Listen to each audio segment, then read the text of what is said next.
थोड़ी देर में खोलो नमक। Welcome to Prarambh SSC. My name is Ritika Raikwar and आज मैं आपको ज्योग्राफी का पॉलिटिकल सब्जेक्ट का कॉन्स्टिट्यूशन एंड नॉन कॉन्स्टिट्यूशन के बारे में बताना चाहती हूँ।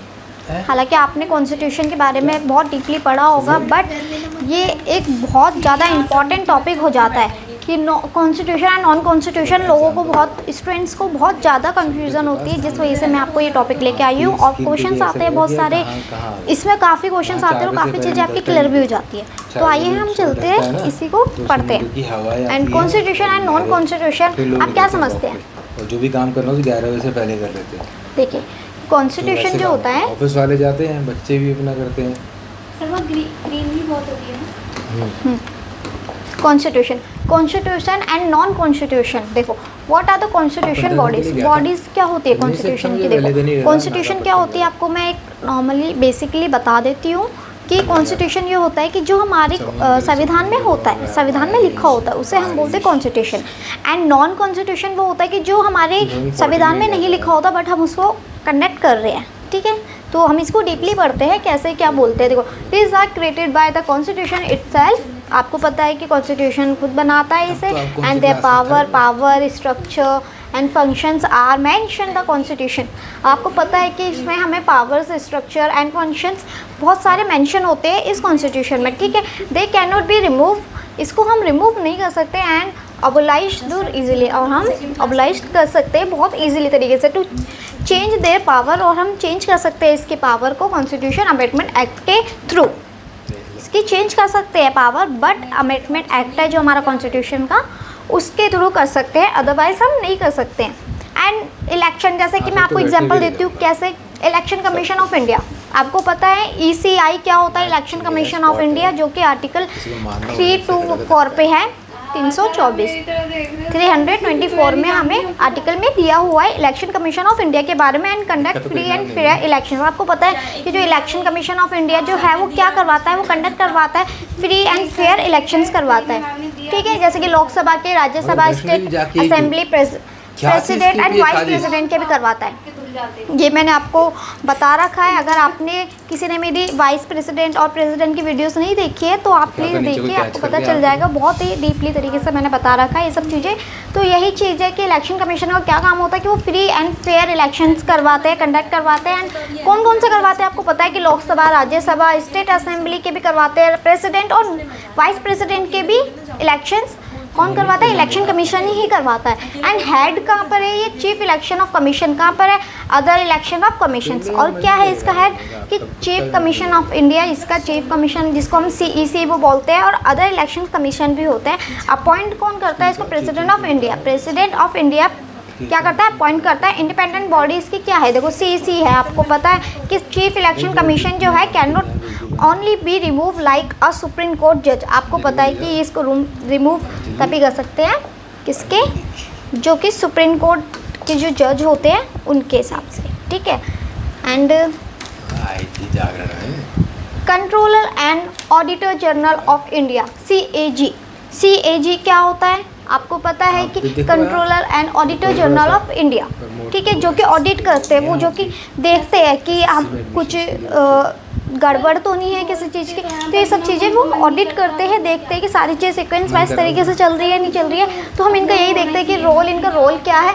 Audit all expenditure of the government, central and state. आपको पता है कि मैंने आपको बोला कि वो ऑडिट करते हैं गवर्नमेंट के पास जाके, एंड सेंट्रल और स्टेट दोनों गवर्नमेंट को ये ऑडिट करते हैं। Ensure public money is use to properly. आपको पता है कि जैसे कि बहुत सारे क्वेश्चंस आते हैं कि लोग बोलते हैं कि हम लोग, हमारी जो हम जनता है, हमारा सारा डेटा जो भी होता है वो हमारी गवर्नमेंट देखती है। हम लोग कैसे क्या चीज़ें कर रहे हैं वो सब गवर्नमेंट करती है, बट गवर्नमेंट का कौन ध्यान रखता है?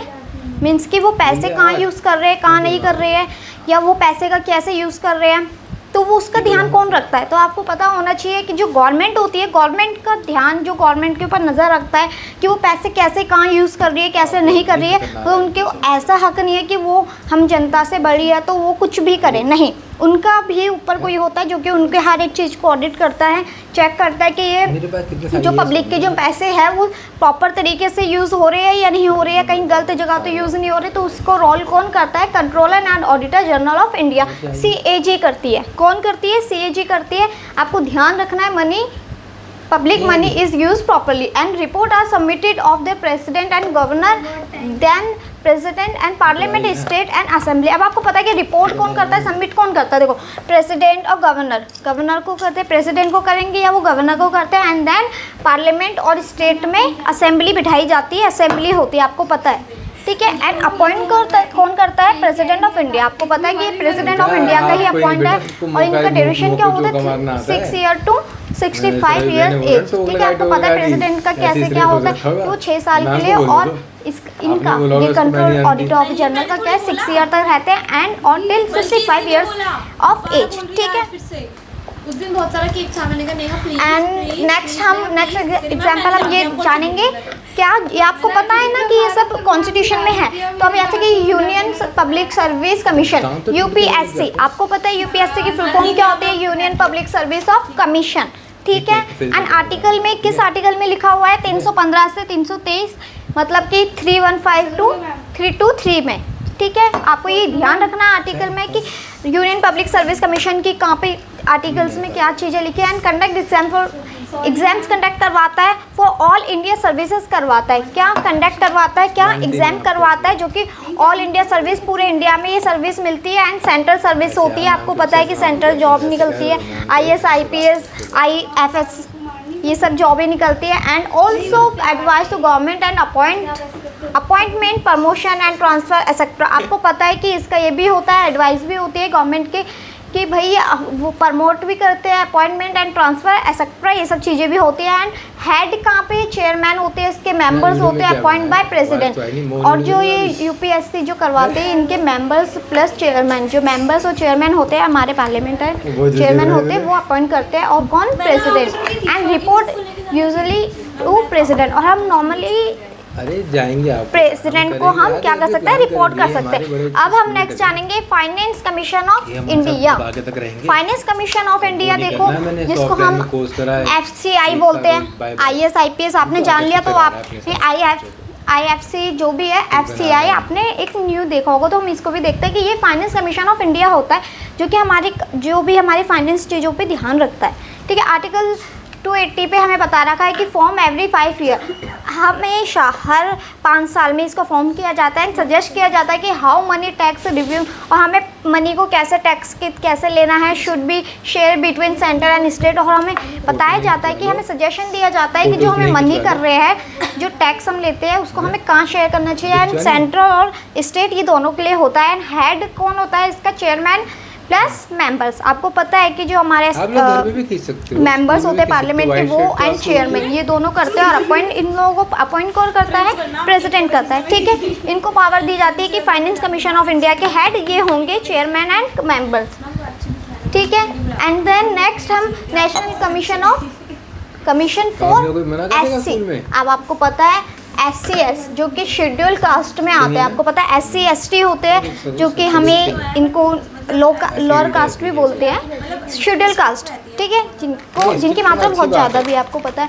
आर्टिकल 338, ठीक है, 338 में बता रखा है प्रोटेक्ट राइट है इनका SC के लिए, चेक सेफ गार्ड। अब इनका इसमें क्या दे रखा है कि national commission of SC schedule caste में हमें ये बता रखा है कि इसमें ये रिकॉर्ड रखते हैं हर एक चीज़ का, कि ये जो भी हमारे SC कास्ट है, SC ST है, उनको राइट्स प्रोवाइड हो रहे हैं नहीं हो रहे हैं, ये सब चीज़ों का ध्यान रखते हैं। एंड सेफ गार्ड्स का ध्यान रखते हैं कि उनको वो सेफली हमारे इंडिया में रह रहे हैं ना, उनके साथ कोई भेदभाव या किसी भी तरीके का कुछ दुष्व्यवहार तो नहीं हो रहा है ना।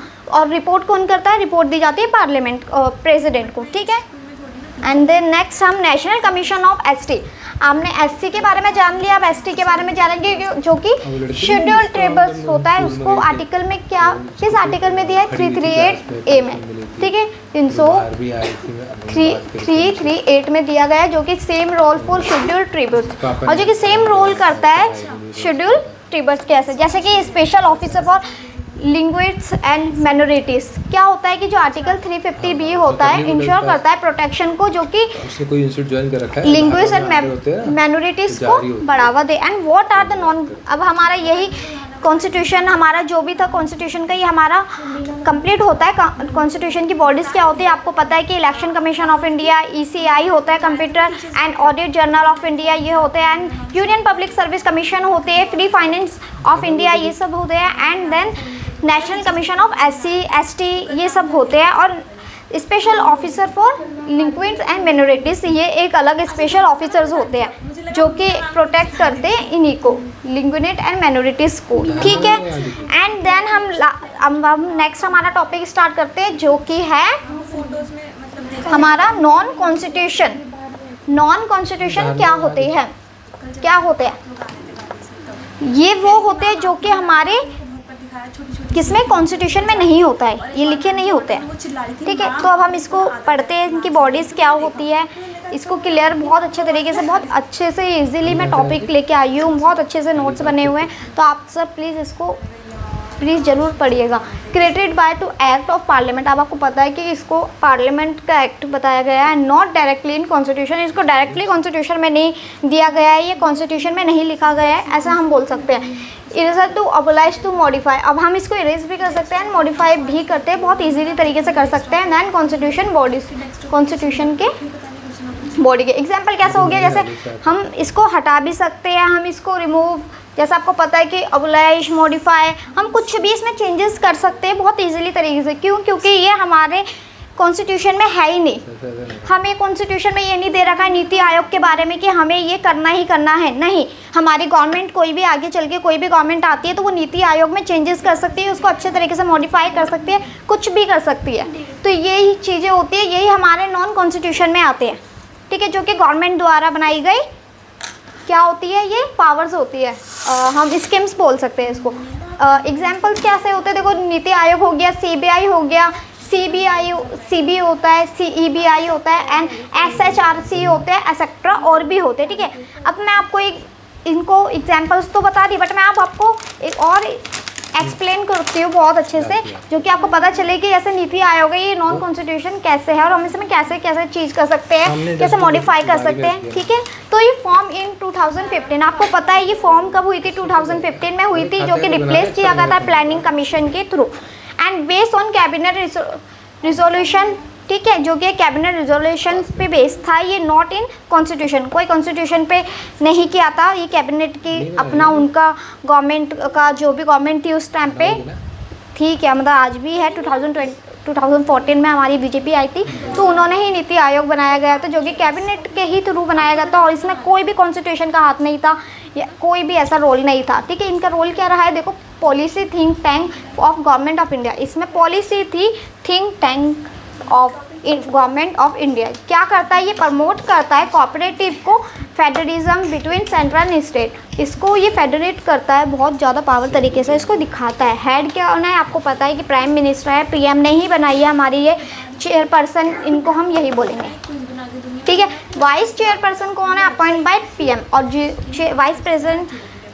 चेयरमैन वही होते हैं जो कि PM उनको प्रमोट करता है, अपॉइंट करता है, ठीक है। मेंबर्स कौन होते हैं, फुल टाइम्स होते हैं एंड पार्ट टाइम्स भी होता है, एक्स ऑफिसर्स जो पुराने जो हमारे रिटायर हो चुके ऑफिसर वो भी होते हैं इसमें मिले हुए, एंड CMs होते हैं, LT गवर्नर्स वगैरह, आपको पता है ये सब लोग होते हैं जो कि हमारे इन सब नीतियों को बनाते हैं, सोच समझ के चीज़ें निकालते हैं। ऐसे नहीं है कि कुछ भी चेंज कर दिया, उसमें हर एक चीज़ करी जाती है, सब चीज़ों को अच्छे से ध्यान से देखा जाता है। सेंट्रल ब्यूरो ऑफ इन्वेस्टिगेशन, आपको पता है CBI क्या होती है, national central bureau of investigation होती है किसी भी तरीके की कि हमारे साथ कोई दुष्व्यवहार तो नहीं हो रहा है, या कोई भी हमारा सोशल मीडिया या सोशल केसेस तो नहीं आ रहे हैं, कोई फ्रॉड ज़्यादा तो नहीं बढ़ रहा है हमारे इंडिया में, इस चीज़ों पे हमें ध्यान दिया जाता है, ठीक है।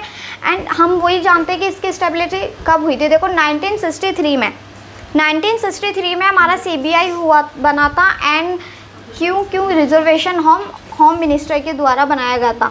1963 में किसने बनाया था, होम मिनिस्टर थे हमारे, उन्होंने बनाया था। इन्वेस्टिगेशन करप्शन जो भी हमारे बहुत ज़्यादा करप्शंस हो गए थे हमारे, जैसे आपको पता है चारा घोटाला, ये सब करप्शन से ये घोटाला ये सब आए थे, जो कि हमारे लोगों ने जो भी हमारे नेता थे उन्होंने बहुत ज़्यादा घोटाला किया था, उस वजह से ये बनाई गई थी CBI, जो कि करप्शंस को कम कर सके। हमारे इंडिया में जो बहुत ज़्यादा करप्शंस बढ़ रहा था वो चीज़ कंट्रोल में आए, ठीक है। क्राइम, सोशल केसेस, इन सब चीज़ों पे हमारी कम चीज़ें होने लगी, ठीक है। नॉट अ कॉन्स्टिट्यूशन बॉडी, आपको पता है कि ये कॉन्स्टिट्यूशन बॉडी तो नहीं है, बट ऑपरेट करता है, दिल्ली सोशल पॉलिसी करते हैं स्टेबिलिटी एक्ट के थ्रू, ठीक है, आपको पता है कि ये कोई कॉन्स्टिट्यूशन बॉडी तो नहीं है, बट इसको अंडर करते हैं, क्या ऑपरेट करते हैं किसके थ्रू, अंडर सोशल, आपको पता है दिल्ली सोशल पुलिस होती है, दिल्ली सोशल पुलिस होती है, स्टेबिलिटी एक्ट के थ्रू उनको हमने परमिशन दे रखी है कि वो करती हैं। अब ये एग्जाम में ना दिया है CUT, इनके एग्जाम्स भी होते हैं, आपको पता है CBI के बहुत,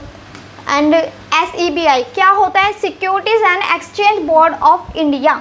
क्या है, security and exchange board of India. Stability कब है, 1989 में, जो कि गिवन दिया है स्टेटरी स्टेटस, एंड 1992 में। रेगुलेट कब किया गया है इसको, स्टॉक मार्केट के लिए कब रेगुलेट, देखो स्टॉक मार्केट प्रोटेक्ट हेल्प नहीं मिलेगी, investor, promote of fair trading, ये सब चीज़ों पे हमें ज़्यादा फोकस किया गया है, जो कि हमारे स्टॉक मार्केट, हमारा जो भी जो स्टॉक मार्केट में पैसे लगाते हैं वो बिल्कुल प्रोटेक्ट रहे, बहुत ज़्यादा धोखाधड़ी टाइप ये फ्रॉड ना हो जाए इस चीज़ को, तो इसलिए हमने ये सब बनाई है, सिक्योरिटी दी गई है। जो हमारे ऑनलाइन इन्वेस्ट करते हैं पैसे स्टॉक मार्केट में करते हैं, तो उनके पैसे कहीं ना जाए, वो 100% सिक्योर हो एंड सिक्योरिटी उनको मिले। ठीक है, NHRC क्या होता है, national human rights of commission. National human rights of commission क्या होता है, आपको पता है कि हमारा एक राइट्स है ह्यूमन का, जो कि हमें एक बताया जाता है कि हमें अच्छे तरीके से हम प्रोटेक्ट हो रहे हैं, हमें प्रोटेक्शन मिल रही है और हमारा ह्यूमन राइट्स हमें सही तरीके से मिल रही है, कोई कुछ व्यवहार तो नहीं हो रहा है। तो इसको फॉर्म किया गया था कि 1993 में किया गया था गवर्नमेंट के थ्रू। क्यों, क्योंकि प्रोटेक्ट करे ह्यूमन राइट्स एक्ट। क्यों, क्योंकि जो ह्यूमन राइट एक्ट है, बहुत लोगों को नहीं पता होगा कि हमारे कौन कौन से होते हैं, तो हम उसको बता सके एंड हम लोगों को ध्यान रख सके। जैसे हमारे साथ कुछ भी गलत चीज़ें हो रही होती तो हम उसे बोलते कि हमारा ये एक्ट है, हमें प्रोटेक्शन का हमें एक्ट है, तो हम वो चीज़ बनाई हुई है कि जो भी इसके अंडर आ जाते हैं IAS IPS पुलिस वगैरह आ जाते हैं, जो कि हमारे को ये ध्यान रखते हैं। ठीक है, and protect and promote human rights, आपको पता है। ठीक है, प्रमोट भी करते हैं, बताते हैं।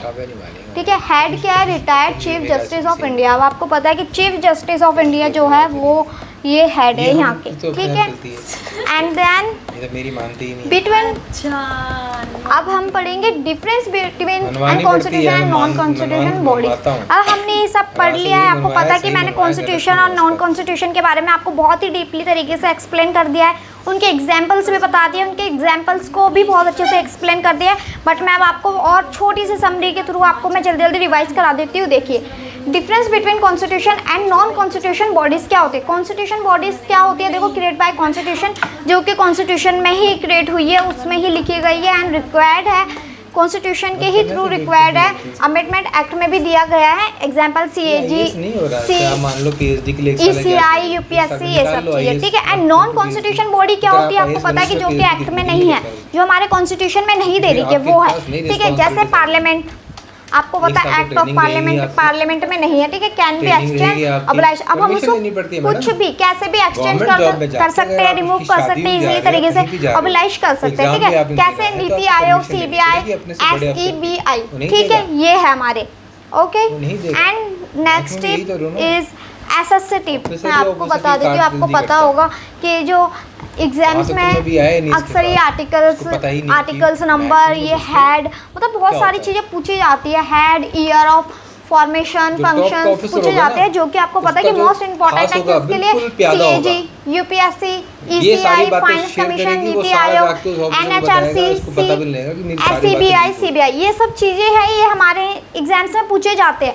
अब बहुत लोगों को CAG के बारे में नहीं पता, उनकी फुल फॉर्म नहीं पता होगी, क्वेश्चंस आ जाए तो जब फुल फॉर्म ही नहीं पता होगी तो हम कैसे करेंगे। आपको पता है ऑडिट करते हैं, UPSC एग्जाम कंडक्ट करवाता है, ECI हमारे इलेक्शंस करवाते हैं, नीति आयोग फाइनेंस, हमारे फाइनेंस पे ध्यान रखते हैं, नीति आयोग आपको पता है कि हमारे चीज़ों पे देखते हैं, हमें हर चीज़ मिल रही है नहीं मिल रही, HCRC आपको पता है, CBI, एंड ये सब चीज़ें हमारे ध्यान देते हैं। तो हमें इसे डीपली तरीके से बहुत ज़्यादा पढ़ना होता है।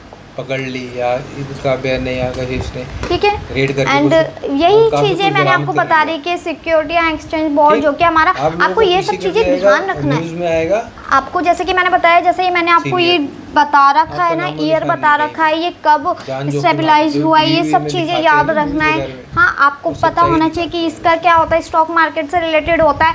और ये नेशनल ह्यूमन राइट्स कमीशन कब बना था, 1993 में बना था, जो कि प्रोटेक्ट करता है प्रोटेक्ट करता है किसको, ह्यूमन राइट्स एक्ट को। ठीक है, एंड देन